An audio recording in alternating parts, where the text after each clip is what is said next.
Now only got to deal with the mama, only got to see her once a year, and it's over. And the money goes up and up and up. So they killed this $20 million guy, but they reaped $60 million in benefits. Beyonce's really not helping Chloe's project or Chloe's album. I think Beyonce should post because that's her artist, but Beyonce isn't obligated to post. And if Beyonce's post... Okay, I'm sorry, but this is really fucking creepy. Like, Beyonce has been trying to write me out of my own narrative for like years at this point. Like, this is so fucking weird. Katt Williams aiming his truth cannon at none other than Beyoncé. The comedian known for taking down big names like Steve Harvey and Kevin Hart isn't shy about revealing the less glamorous aspects of Queen Bey's rise to fame.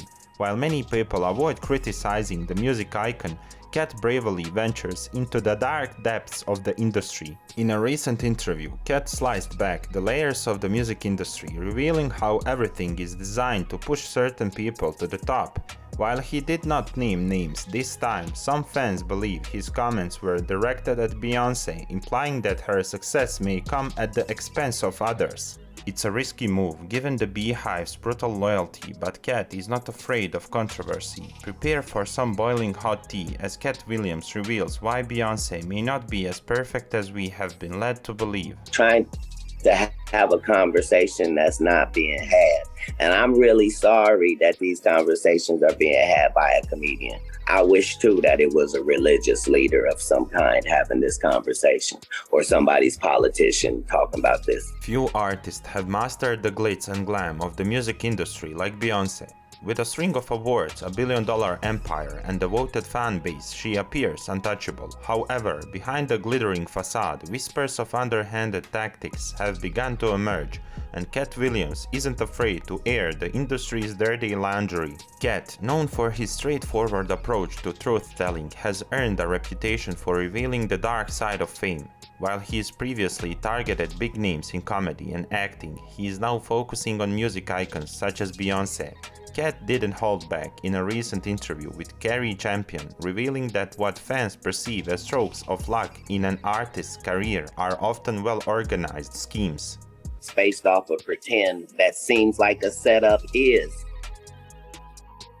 Everything that happens in a business, everything that happens in a business that's based off of pretend, that seems like a setup, is. Consider Janet Jackson's famous wardrobe malfunction at the Super Bowl years ago. According to Katt, there is always someone who benefits from incidents like these, and that is exactly what happened in Jackson's case.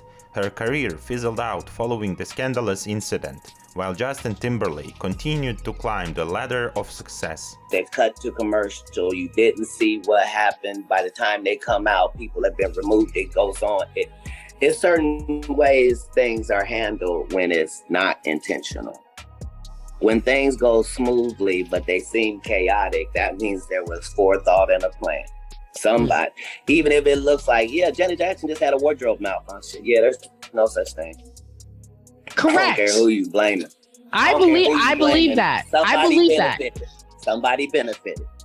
Yeah. So in all of these situations, there's a business involved and there's real money with business they're in. Why would you think it would be weird if they flipped out and said a story that turned out to not be true? Beyoncé's rise to stardom has been exceptional, but that doesn't mean her record is flawless. A lingering question mark surrounds her and singer Emery. Every year, the internet resurfaces Emery's song One Thing, drawing comparisons to Beyoncé's 2003 hit Crazy in Love, sparking debates about who did it first, and with good reason. She was the original Beyonce. Beyonce stole her steez. Oh, you think so? Look at Crazy in Love video and look at A. Marie. Fall in Love. The similarities between Emery's version and Beyoncé's version are obvious, sparking debates about whether Beyoncé's success harmed Emery's career. In the 2000s, Emery, a Korean-American singer, rose to prominence due to her distinct voice. With producer Rich Harrison by her side, she released 4 albums, with her sophomore album Touch showcasing her one-of-kind go-go style, which was later used by artists such as J-Lo and Beyoncé.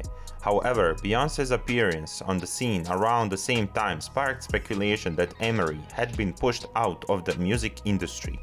Both Emery and Beyoncé were connected through producer Rich Harrison, who worked on Emery's albums and was engaged to her. Beyoncé began collaborating with Harrison after being introduced to him by her father, record executive Matthew Knowles. Some fans believe Beyoncé's collaboration with Harrison was a deliberate attempt to sideline Emery. The argument that Beyoncé released her song first is not valid because producers frequently keep songs for years until the right artist comes along. Rich Harrison admitted to having organized the song Crazy in Love for years before collaborating with Beyoncé on it. While he did not explicitly state that it was intended for Emery, some theories believe it was. Columbia Records allegedly decided not to include Emery on the song, instead opting for Beyoncé. This revelation implies that Beyoncé not only used Emery's sound, but also her ideas. However, reactions to Beyoncé's involvement are mixed, with some defending her and others blaming Emery's label for her downfall. The conversation about Beyoncé's influence includes her mentorship of Chloe Bailey. Despite high expectation for Bailey's debut album under Beyoncé's guidance, sales were disappointingly low. DJ Envy even suggests that Beyoncé may be to blame for Bailey's lackluster album performance, adding to the debate over Beyoncé's influence on emerging artists. I do feel like if you're signed to somebody's record label, right, or you are in business with somebody, that's part of what you assume or what you think, right? If I'm an artist and I sign to anybody, and I seen Jay-Z do it to his biggest artists, Beanie Siegel, to Rihanna, to Kanye, to Emil, he promoted his artist.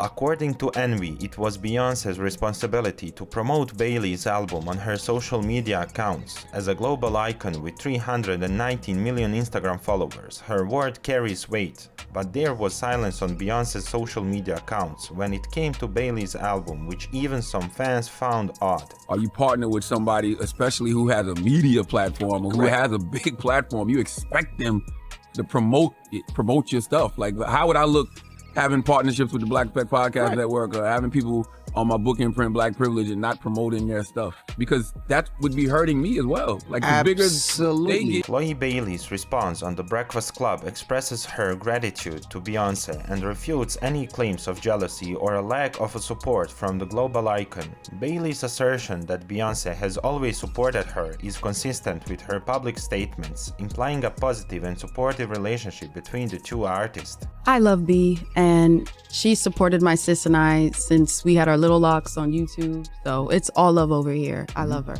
You feel like the label could have supported more and pushed more? Because that's what nobody's talking about. Everybody want to blame Beyoncé. Where was the label at? Well, I feel like it's all politics.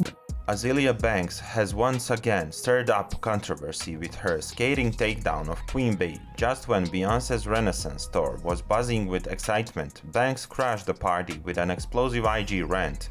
She didn't hold back, calling Beyoncé Gazelle and dubbing her show Blue Ivy's Cabaret. Ouch! But Banks didn't stop there. She unleashed a barrage of accusations claiming Beyoncé has a shady history of undermining other black female artists while cozying up to big names like Adele.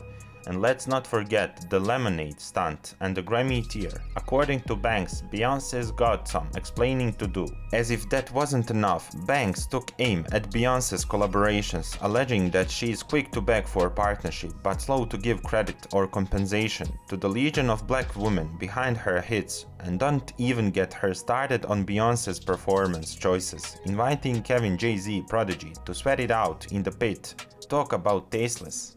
In the battle of the divas, Azealia Banks isn't backing down, and Queen Bey might need more than her hive to weather this storm. For those not up to speed, Azealia Banks and Beyoncé have a long-standing beef.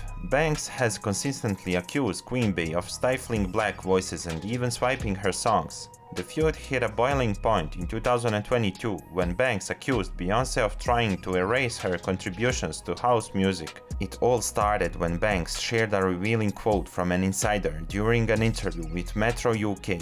The insider spilled the beans, claiming Beyoncé was soaking up inspiration from the thriving dance scene and paying attention to tracks by artists like Mr. Jam, David Asante, Mnek, Camille, and early Azealia Banks during her brainstorming sessions for future songs. Banks was furious, writing, "You are brainstorming with 6 people to my early records, which are miles beyond whatever flaccid and insecure attempt you just made to try to grab attention during Pride Month when you don't give a damn about the gays any other time of the year." Oh, and she didn't stop there. Banks still had a lot more to say than the Instagram character limit, so she went at her frustration the old-fashioned way, ranting on IG stories. What are you trying to do? Are you trying to encapsulate my music in time and say, like, you know, like it's vintage or something, as if I'm not, as if my last 3 releases have not whipped your ass? Like, are you kidding?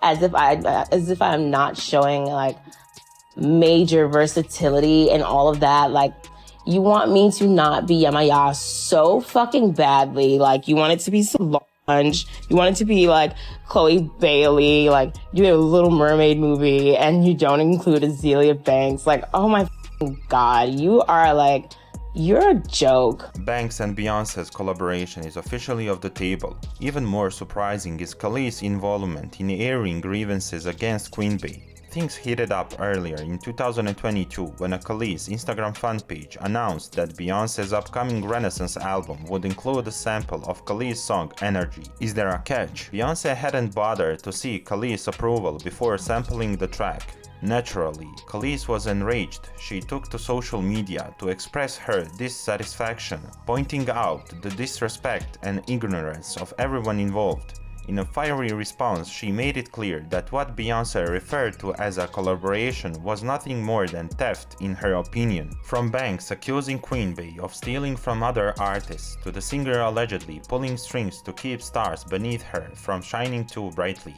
Beyoncé's reputation is not looking so good. With Katt asking some daring questions given his reputation, it's difficult not to believe his claims. Too many people in Bey's circle have had their careers and songs disappear for this to be a coincidence. And if Katt has taught us anything, it is that there are no accidents in Hollywood. So, will the Beehive continue to support their favorite, or are we about to see the Queen's empire crumble for the first time in years? It's unclear, but one thing is certain. Katt's wild claims have rocked the foundation of everything Beyoncé has built over the years. With the recent drama unfolding, we are keeping an eye out for the latest industry developments. Please share your thoughts in the comment section and stay tuned for more updates in our next video.